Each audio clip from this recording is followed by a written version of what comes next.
Bien, estamos de regreso y vamos a empezar con la segunda exposición, que será un poquito más breve, porque voy a repetir el esquema de ayer y como la última va a ser más larga y más intensa, pues lógicamente la segunda tiene que ser un poquito más breve. Y esta segunda exposición la vamos a dedicar precisamente a Lucas. Yo tengo que decir que Lucas me parece un personaje absolutamente extraordinario, absolutamente excepcional. Tiene que estar incluido con toda justicia dentro de lo que sería la galería de los grandísimos historiadores de la antigüedad, no de los grandes, sino realmente de los grandísimos. Y además es un personaje verdaderamente curioso. Por el nombre, muy posiblemente fue esclavo al inicio de su vida.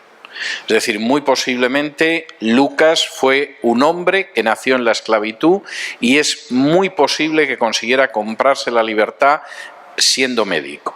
Es decir, no deja de ser una especulación, pero creo que es una especulación bastante lógica, que Lucas era un esclavo, era gentil. Su dueño lo dedicó a la medicina y en un momento determinado las ganancias que determinaba su ejercicio de la medicina le permitieron ganar la libertad. Esto pasaba con muchos esclavos. Había muchos esclavos que, aparte de servir a sus amos, tenían horas libres en las que se dedicaban a trabajar, iban reuniendo dinero y había un momento en que conseguían adquirir su manumisión, y pienso que muy posiblemente fue el caso de Lucas.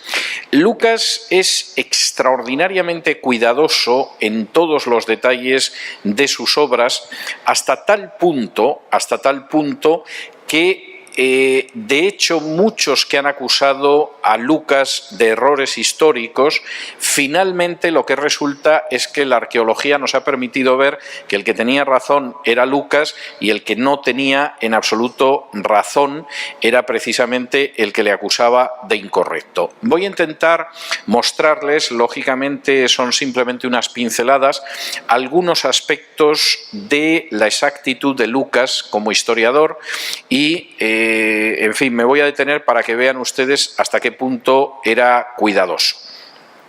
Uno de los aspectos de los que se ha acusado recientemente a Lucas y de paso a los evangelios es el hecho de que la ciudad de Nazaret no existe. Es decir, la ciudad de Nazaret es un invento que en algún momento se le ocurrió a alguien, ubicó a Jesús en la ciudad de Nazaret y en la ciudad de Nazaret pues no vivió nadie porque la ciudad de Nazaret no existió. Esto, que lo han dicho hasta profesores universitarios, es una majadería por calificarlo de manera suave. Restos arqueológicos de Nazaret tenemos por lo menos desde la Edad del Hierro. En la época de Jesús, en Nazaret, que está excavada y más que excavada, vivían en torno a unas 80 familias, fundamentalmente en cuevas. Ustedes no han estado en Nazaret, me imagino, de modo que quisiera describirles que Nazaret es como una especie de colina. Esa colina tiene una piedra muy blanda, y entonces resultaba mucho más interesante que hacerse una casa en la colina, excavar la colina. De manera que las casas en Nazaret son casas excavadas en la roca, donde generalmente suele haber una habitación para guardar el ganado por la noche, o los animales domésticos, una habitación en general para la familia. Recuerden ustedes esa parábola sobre la oración en que la persona ya se ha metido en la cama, tiene al niño, ha cerrado la puerta y no se va a levantar a dar pan al amigo. Bueno, pues seguro que Jesús recordaba alguna casa de ese tipo, porque efectivamente una vez que te metías la cabra, la oveja, acostabas al niño a ver quién se levantaba a darle pan a un amigo. Y cuando uno ve las casas de Nazaret, esto es muy claro. Y un pueblo pequeño en el que incluso hoy en día se puede ver el lugar desde el que quisieron despeñar a Jesús, porque solo hay un lugar en la pequeña Nazaret, no hablo de lo que ha ido creciendo con el paso de los siglos, sino la Nazaret inicial, que es una especie de colina, donde efectivamente es el único sitio desde el que te pueden despeñar. Y cuando en Lucas 4 Lucas relata eso, seguramente porque se lo contó alguien de Nazaret que lo había contemplado, efectivamente está siendo muy exacto en cuanto a lo que era Nazaret. Por si esto fuera poco, en Nazaret hay una serie de restos arqueológicos que son muy interesantes y que cuando yo en su día estaba redactando mi tesis doctoral en historia, tuve ocasión de visitar y fotografiar. Por ejemplo, en Nazaret están todavía algunos restos de una sinagoga judeocristiana del siglo I. Es decir, el lugar en el que se reunían los primeros seguidores de Jesús en Nazaret en el siglo I, se conserva una parte, y una de las partes que se conserva es el bautisterio. Y el bautisterio es una especie de pequeño estanque o pequeña piscina al que se descendía bajando unos escalones que tenían el suelo y las paredes de mosaico. Y yo he tenido ocasión de verlo y ocasión de fotografiarlo. De modo que claro que en el siglo I no solo es que vivía allí gente y vivió Jesús, sino que además hubo una pequeña sinagoga cristiana. Y incluso, ya en el colmo de la ignorancia de la gente que niega esto, en Nazaret se conserva un pequeño resto de la tumba del último pariente de Jesús.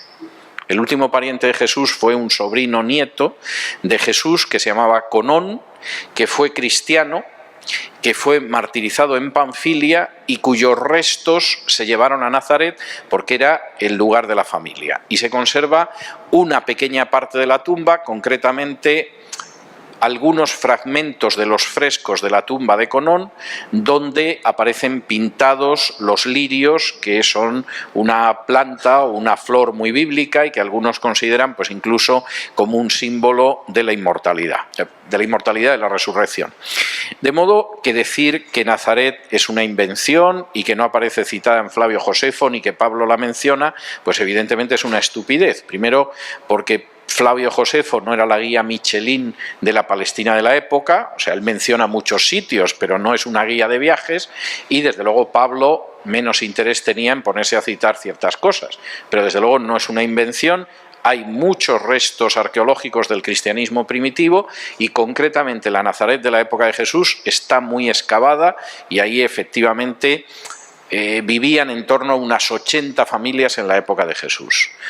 Si además dos de esas viviendas en la roca son efectivamente la casa de José y la casa de María, eso ya me parece que es más difícil de determinar. Hay testimonios en ese sentido del siglo IV, pero son testimonios tardíos. Yo ahí no sería tan optimista, pero que evidentemente Nazaret es un lugar que se dio la circunstancia de que, por supuesto que existía, hubo una sinagoga judía, después una sinagoga judeocristiana, está un lugar desde el que pudieron despeñar a Jesús y vivían familias, eso no tiene discusión alguna.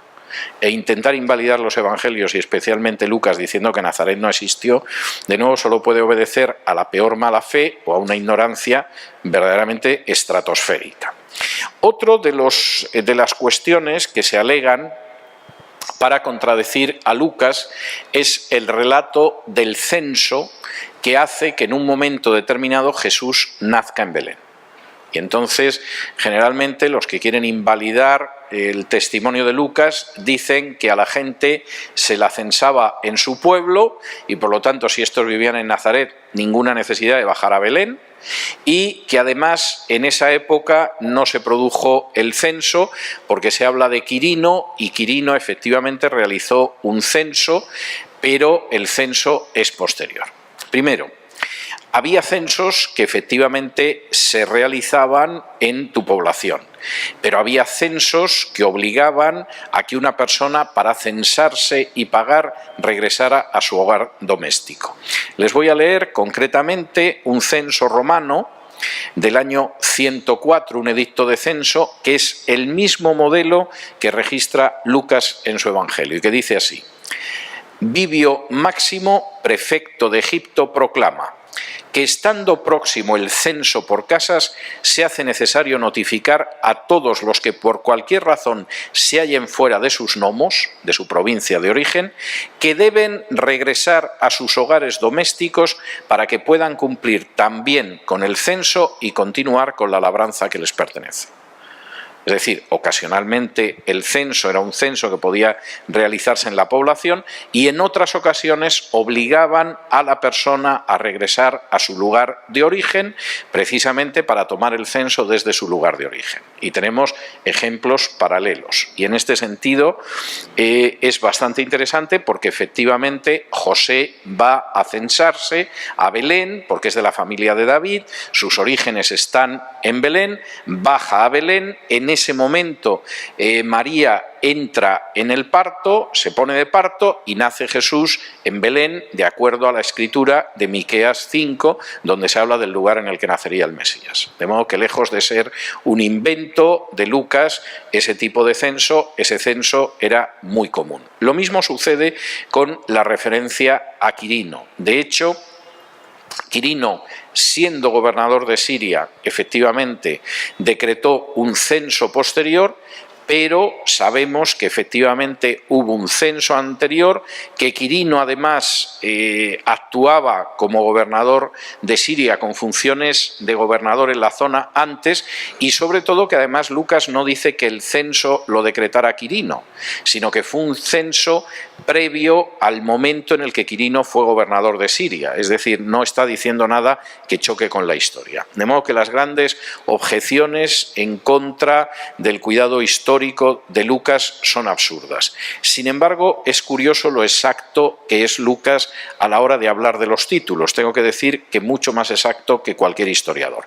Vamos a ver alguno. Por ejemplo, si van ustedes al libro de los Hechos, capítulo 13,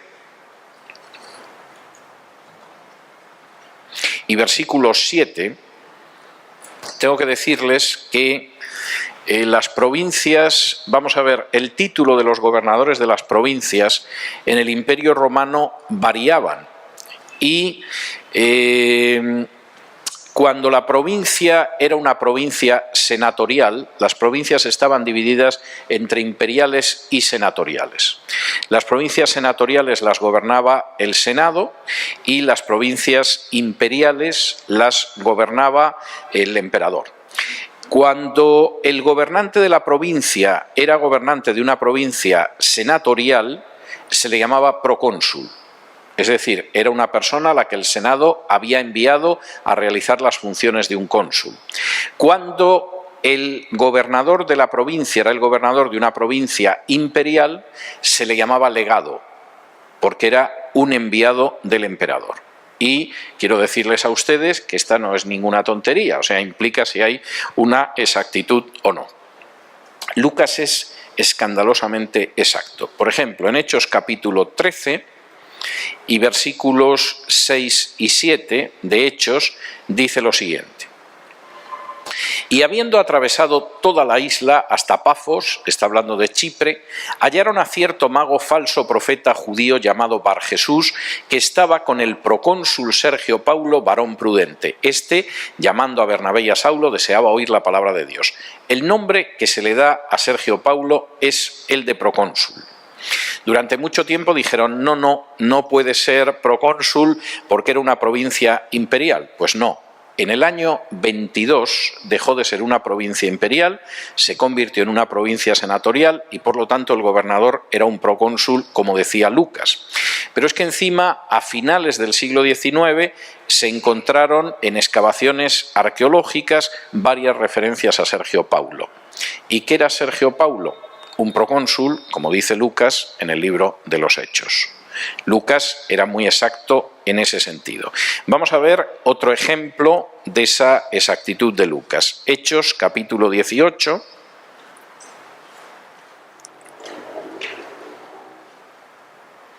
Y versículo 12.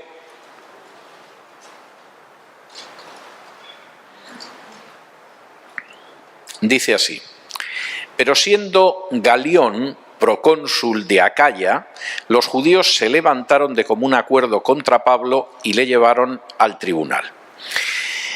Galión era procónsul de Acaya y ustedes dirán, ¿y qué? Bueno, primero el título es correcto, pero además es que el nombre administrativo de esa región es el nombre oficial, el correcto lo da Lucas. En el lenguaje común la gente hablaba de Grecia. Y de hecho, en algún momento en el que Lucas hace referencia a Grecia en un sentido vulgar, no exacto, pues hablará de Grecia. Grecia y Acaya es lo mismo. Pero en términos oficiales, el título correcto no era el procónsul de Grecia, aunque ese fuera el nombre habitual. El título correcto era procónsul de Acaya, y es el título que utiliza Lucas. Lucas es muy exacto. En algunos casos, incluso demuestra que tenía un conocimiento muy directo de lo que estaba contando. Por ejemplo, vayan ustedes a Hechos, capítulo 19, capítulo maravilloso donde se cuenta toda la sublevación de Éfeso, y me voy a detener un poco aquí. Y fíjense que en el capítulo 19 y versículo 38 dice lo siguiente: que si Demetrio y los artífices que están con él tienen pleito contra alguno, audiencias se conceden y procónsules hay. Acúsense los unos a los otros. Y evidentemente no falta el que dice, gran error, porque solamente puede haber un procónsul. Y se está diciendo procónsules hay. Hombre, si la idea es que hay jueces en general, a lo mejor no está tan mal, pero aquí seguramente Lucas se equivoca. No, Lucas acierta aquí de una manera escandalosa. Antes del episodio de Pablo en Éfeso, el que era procónsul de Asia, que era Junio Silano, fue asesinado. Y fue asesinado porque la madre de Nerón, que acababa de ser nombrado emperador en el año 54, la madre de Nerón, que era una víbora que se llamaba Agripina, decidió que iba a matar a aquellos personajes de importancia que pudieran perjudicar a su hijo en el tranquilo disfrute del poder. Muy posiblemente, además, Agripina había matado, envenenándolo con setas venenosas, al emperador anterior para que su hijo Nerón llegara al trono imperial, o sea que comprenderán ustedes que si había acabado con su marido de esa manera, imagínense ustedes lo que le importaba acabar con el procónsul que hubiera en Asia. ¿Y qué sucedió cuando en aquel momento se produjo el asesinato del procónsul y todavía no había llegado el nuevo procónsul? Pues que hubo dos procónsules, los asesinos del anterior procónsul, que se llamaban Helio y Céleres. Y por primera y única vez en la historia de Éfeso, en vez de un procónsul, hubo dos. Lucas es exacto hasta en ese pequeñísimo detalle. Procónsules hay, efectivamente, dos, la única vez en la historia. Los dos asesinos del anterior procónsul por orden de la madre del emperador Nerón. No solamente es eso, muchas de las referencias que aparecen de títulos históricos son extraordinariamente exactas. Por ejemplo, en el mismo capítulo 19 de Hechos y versículo 35. Fíjense la referencia que aparece aquí, donde dice: entonces el escribano, cuando había apaciguado a la multitud, dijo: varones efesios, ¿y quién es el hombre que no sabe que la ciudad de los efesios es guardiana del templo de la gran diosa Diana y de la imagen venida de Júpiter? El título guardiana del templo no es simplemente decir, bueno, ¿quién no sabe que era guardiana del templo? No, esto es un título oficial. En griego es neokoros. Y originalmente esa expresión literalmente significa la barrendera del templo, pero con el paso del tiempo acabó convirtiéndose en un título de honor que significaba la guardiana del templo. Eso es algo absolutamente exacto como en otros casos. Es decir, realmente, de nuevo, Lucas es enormemente exacto. Es también exacto, por ejemplo, en detalles como los nombres de los magistrados. Si me acompañan ustedes a Hechos 17,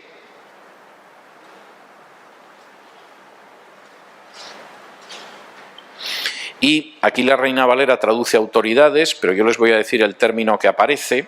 En Hechos 17, del 6 en adelante, dice: pero no hallándolos, trajeron a Jasón y a algunos hermanos ante las autoridades de la ciudad, el término en griego es politarcas, gritando: estos que trastornan el mundo entero también han venido acá. a los cuales Jasón ha recibido, y todos estos contravienen los decretos de César diciendo que hay otro rey, Jesús. Y alborotaron al pueblo y a las autoridades de la ciudad oyendo estas cosas. El término autoridades de la ciudad es en griego politarcas y efectivamente es un término enormemente exacto. Es precisamente como se llamaban los magistrados que había en Tesalónica. De nuevo es exacto.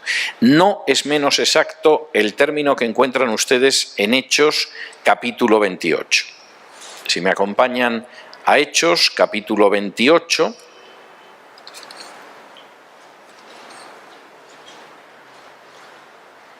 y versículo 7, de nuevo aparece un término que es enormemente interesante porque además es exacto. En Hechos 28:7 dice: en aquellos lugares había propiedades del hombre principal de la isla, llamado Publio, quien nos recibió y hospedó solícitamente 3 días. Bueno, que sepan ustedes que el hombre principal de la isla no era el rico de Malta, era el funcionario de mayor jerarquía de Malta. Es decir, el personaje de mayor importancia política, administrativa de Malta es el que acoge y recibe a Pablo y a su acompañante. Y en este sentido, de nuevo, Lucas es enormemente exacto en cuanto al nombre que le da, como lo es también en 28, capítulo 28 y versículo 16, donde habla de que llegan a Roma y entonces en Roma el centurión Julio, dice, cuando llegamos a Roma el centurión entregó los presos al prefecto militar, pero a Pablo se le permitió vivir aparte con un soldado que le custodiase. El término que aparece, que aquí se traduce como prefecto militar, es el término estratopedarca, exacto de nuevo. Es decir, de nuevo, el soldado, el militar al que se le entrega en custodia a Pablo es un personaje absolutamente exacto. Voy a leerles algún título de estos que de nuevo es muy exacto, porque Lucas es escandalosamente exacto. Para la gente que nos hemos dedicado durante años a la historia antigua es una delicia leerlo y uno no puede dejar de indignarse cuando ve cómo esto es negado, manipulado por algunas personas. Si me acompañan en el Evangelio de Lucas al capítulo 3, y aquellos que me han oído predicar sobre el mensaje de Jesús recuerdan que yo me entretengo bastante en estos 2 primeros versículos del capítulo 3 de Lucas. Aquí me voy a detener solo en un par de aspectos. De nuevo, Lucas es un personaje meticulosamente exacto en la descripción histórica. Dice así en Lucas capítulo 3 y versículos 1 y 2. En el año 15 del imperio de Tiberio César, siendo gobernador de Judea Poncio Pilato y Herodes tetrarca de Galilea y su hermano Felipe tetrarca de Iturea y de la provincia de Traconite y Lisanias tetrarca de Abilinia. Bueno, aquí él utiliza un término que es enormemente importante, que no es el término de rey, sino el término de tetrarca. Alguno de ustedes lo recordará, pero para aquellos que no lo sepan, el predecesor de estos gobernantes fue el rey Herodes el Grande. El rey Herodes el Grande, que era un personaje especialmente cruel, el emperador Octavio decía, haciendo un juego de palabras en griego, que era mejor ser el cerdo de Herodes que el hijo de Herodes, porque a los hijos los mataba y sin embargo los cerdos no los mataba porque era judío y no comía cerdo. Fue un personaje de un extraordinario talento político que tuvo un reino en la zona de Palestina de enorme importancia, incluso se extendía a parte de lo que es la actual Jordania, y que además durante el periodo de las guerras civiles en Roma siempre empezaba la guerra en el lado perdedor y la acababa en el lado ganador. Por ejemplo, cuando en un momento determinado Marco Antonio y Cleopatra se enfrentaron con Octavio César, Él empezó la guerra ayudando a Marco Antonio y Cleopatra, incluso a Cleopatra le regaló unos palmerales en la ciudad de Jericó, y cuando vio que Marco Antonio y Cleopatra perdían la guerra, cambió de bando y Octavio aceptó su amistad porque los romanos eran muy prácticos y Herodes conseguía que no hubiera problemas y que además se recaudaran los impuestos, que era lo que fundamentalmente les interesaba a los romanos. Pero cuando murió Herodes, sus hijos, que moralmente no eran mejores que Herodes, no eran tan inteligentes como Herodes. Y los romanos dividieron el reino de Herodes en 4 partes. Tetrarca significa el gobernante de una cuarta parte. Erróneamente, algunos historiadores, cuando hablan, por ejemplo, de Lisanias, dicen que era rey. No, era tetrarca. Y en ese sentido, Lucas, que lo menciona en un par de ocasiones, siempre lo menciona de la manera correcta. Es decir, está hablando precisamente con el título correcto que hay que aplicar. También es curioso la manera en que, por ejemplo, Lucas menciona algunos episodios que merece la pena detenerse en ellos cuando uno está leyendo Hechos y que implican un conocimiento enorme de la zona en la que están. Acompáñenme, por ejemplo, a un versículo en Hechos 19. Hechos 19.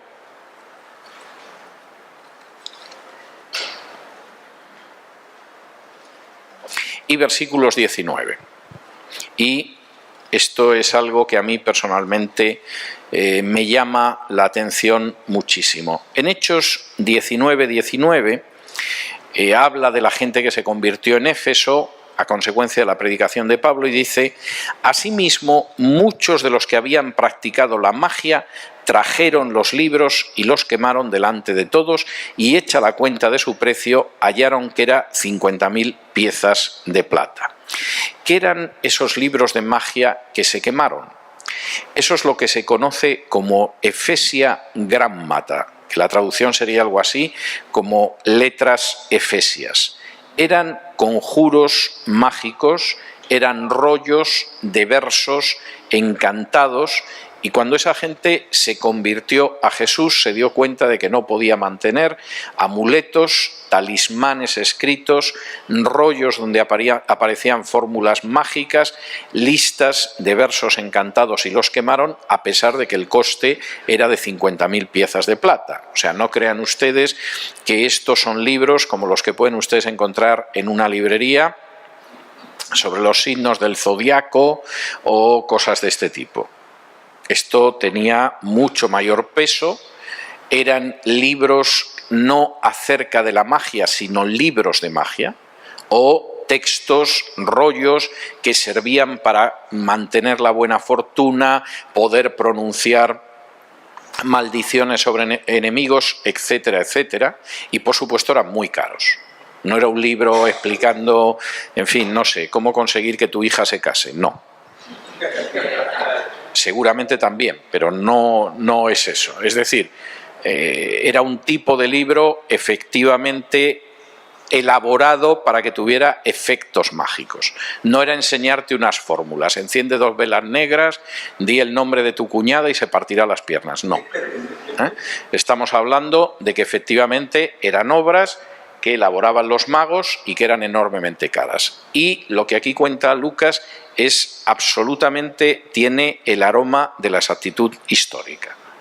Aquella gente se convirtió escuchando a Pablo, se deshicieron de todo lo que significaba hechicería y magia, que era algo enormemente importante en Éfeso, y lo hicieron a pesar de que eso significaba un coste enorme, porque ciertamente esos libros eran libros muy caros, eran libros carísimos. Quisiera añadir un último aspecto en el caso de Lucas que me parece interesante. Mencionaba antes que Lucas es el único autor no judío del Nuevo Testamento. Mencionaba que posiblemente fue esclavo en su día y era médico.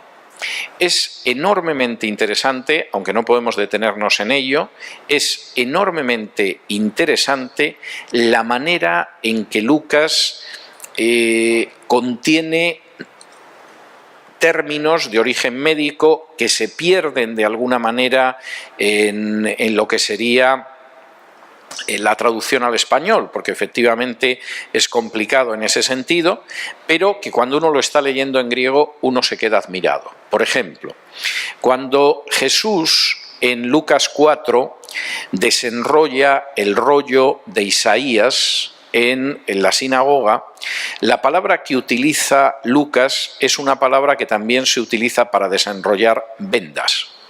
Y posiblemente dentro de desenrollar, pues Lucas, que estaba acostumbrado a desenrollar más vendas que otras cosas, cuando describe que Jesús desenrolló, utiliza la palabra para desenrollar vendas. Es el personaje más crítico con los médicos que habían estafado a la pobre mujer que tenía flujo de sangre. En lugar de ocultar que se había gastado en médicos todo lo que había, Lucas acentúa bastante que hay matasanos que estafan a gente como esta pobre mujer que si no se llega a encontrar con Jesús nunca se habría curado del flujo de sangre. Y a lo largo de Lucas hay una serie de elementos, términos que se suelen perder en la traducción, que son propios precisamente de una persona que tiene la educación de un médico. Y en ese sentido, verdaderamente Lucas es un autor enormemente exacto, tremendamente cuidadoso y meticuloso, y sobre todo que responde mucho a los datos que aparecen en el Nuevo Testamento, donde Pablo lo llama el médico amado, porque efectivamente era médico y le acompañaba en sus viajes. Resumiendo, cerrando esta exposición y dejándoles tiempo para alguna pregunta. En contra de lo que se suele decir, y Lucas es bastante claro, el libro de los Hechos no es una novela. O sea, no es una novela de aventuras en la que Pablo va por muchos sitios y naufraga y consigue llegar a Malta y lo llevan a Roma. El Evangelio de Lucas no es en absoluto pues un conjunto de leyendas sobre Jesús ni cosa parecida. Tanto el Evangelio como el libro de los Hechos son textos historiográficamente muy bien construidos. La terminología que aparece es una terminología más exacta que por regla general la que encontramos en los historiadores de la antigüedad. Incluso mucha de esa terminología no se ha podido establecer hasta el siglo XIX, cuando se realizaron excavaciones en Asia Menor y se vio que era Lucas el que tenía razón y no otros autores clásicos. Son textos que además siguen toda la metodología propia de un historiador. El examen de documentos, la utilización de testigos y, por supuesto, van incorporando todos esos materiales, incluyendo el testimonio ocular de Lucas cuando él estaba presente. Y les sugiero que en el libro de los Hechos vean ustedes las partes en las que Lucas habla en tercera persona y las partes, por ejemplo, del viaje de Pablo, en el que habla de nosotros, llegamos, naufragamos, etcétera, etcétera, porque Lucas es un compañero de Pablo y por lo tanto lo narra en primera persona. Es un testigo ocular, un protagonista de los Hechos el que lo narra. Y en ese sentido, Lucas viene a confirmar hasta qué punto los ataques contra el Nuevo Testamento carecen de base. El Nuevo Testamento tiene un respaldo historiográfico sin comparación, un respaldo documental que no tiene punto de referencia en ninguna obra de la antigüedad y una exactitud en la narración de los hechos que a los que nos hemos dedicado, por ejemplo, a la historia clásica y leemos Hechos en griego, nos deja a veces absolutamente anonadados porque nos encontramos con un historiador que supera incluso a los grandes historiadores contemporáneos de la época. Voy a hablar en la última exposición, que va a ser un poco más larga, del ataque al Nuevo Testamento desde otro punto de vista, no del intentar restarle credibilidad y criticar y negar su inerrancia, sino desde el punto de vista de atacar el texto del Nuevo Testamento. Pero antes de entrar en esa tercera exposición, si tienen ustedes alguna pregunta, la pueden formular ahora.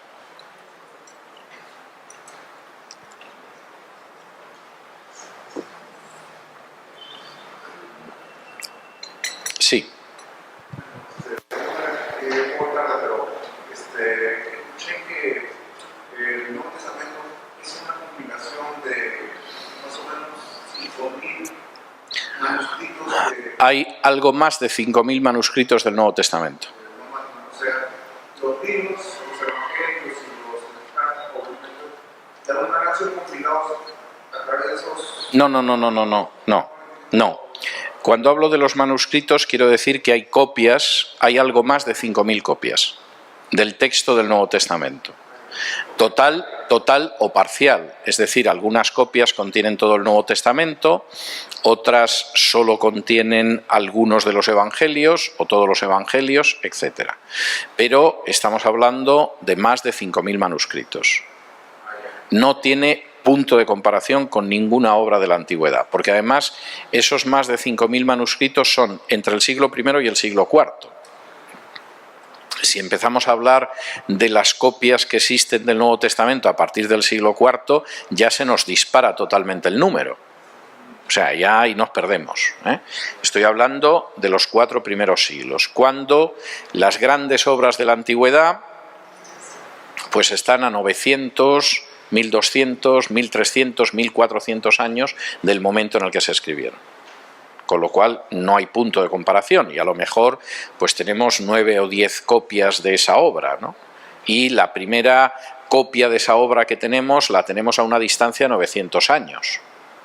En el Nuevo Testamento tenemos más de 5.000 manuscritos que están concentrados entre el siglo I y el siglo IV. No tiene punto de comparación con ninguna obra de la antigüedad. Y por supuesto nadie se pone a cuestionar la veracidad de la transmisión de las obras de la antigüedad. Es decir, nadie dice que la República de Platón no es la República de Platón, a pesar de que la distancia entre la primera copia de la República de Platón y la época en que la escribió Platón es de más de un milenio. Es decir, nadie cuestiona eso, nadie discute la República de Platón. Y sin embargo, del Nuevo Testamento, que tenemos manuscritos desde el siglo I, traducciones a otras lenguas desde el siglo II, y que tenemos más de 5.000 manuscritos totales y parciales, uno tiene que estar escuchando que efectivamente no es fiable, a saber cuándo se escribió, hay mucha distancia, etcétera, etcétera. Esto es absolutamente inaceptable desde un punto de vista intelectual. En todo caso,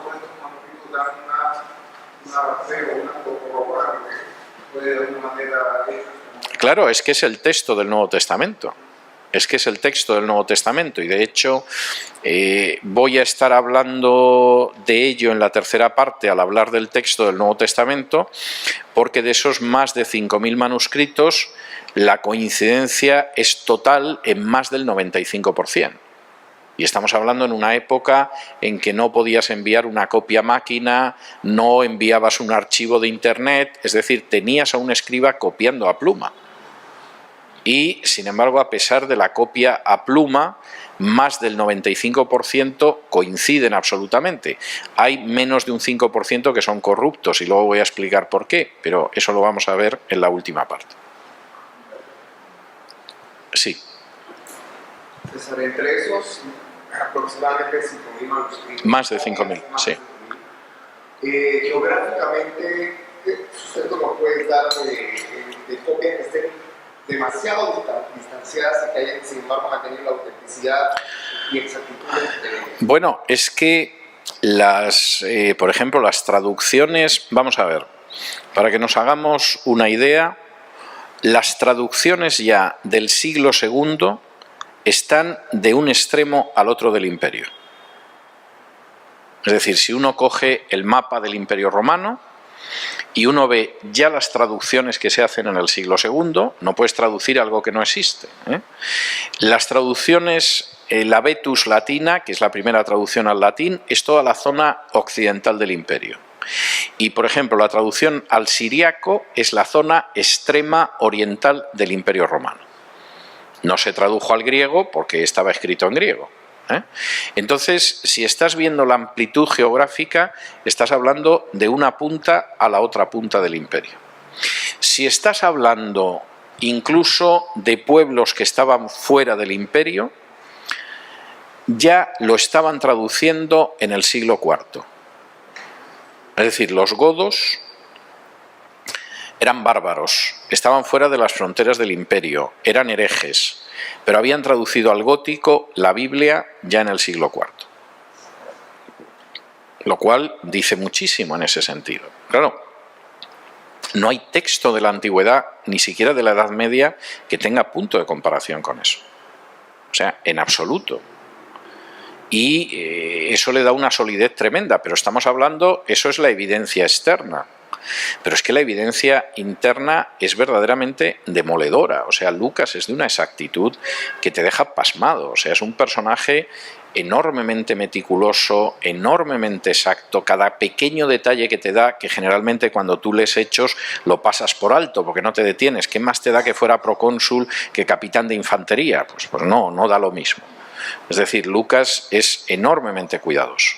Y además, en una época en que había cambios de la titularidad de las provincias, porque de pronto el emperador tenía mucho interés en apoderarse de una provincia del Senado o en quitarse de encima una provincia y echársela al Senado, Lucas es muy exacto a la hora de decirte en ese momento cuál era la situación.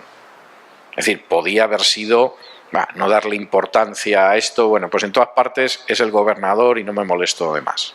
No, Lucas es enormemente exacto a la hora de hablar de los personajes y Lucas, vamos a ver, claro, vamos leyendo y no nos detenemos en ello porque estamos pensando en el episodio, pero cuando uno reúne todos los personajes que aparecen en el Evangelio y que aparecen en los Hechos, la cantidad de personajes importantes de la época que aparecen es enorme. Es enorme.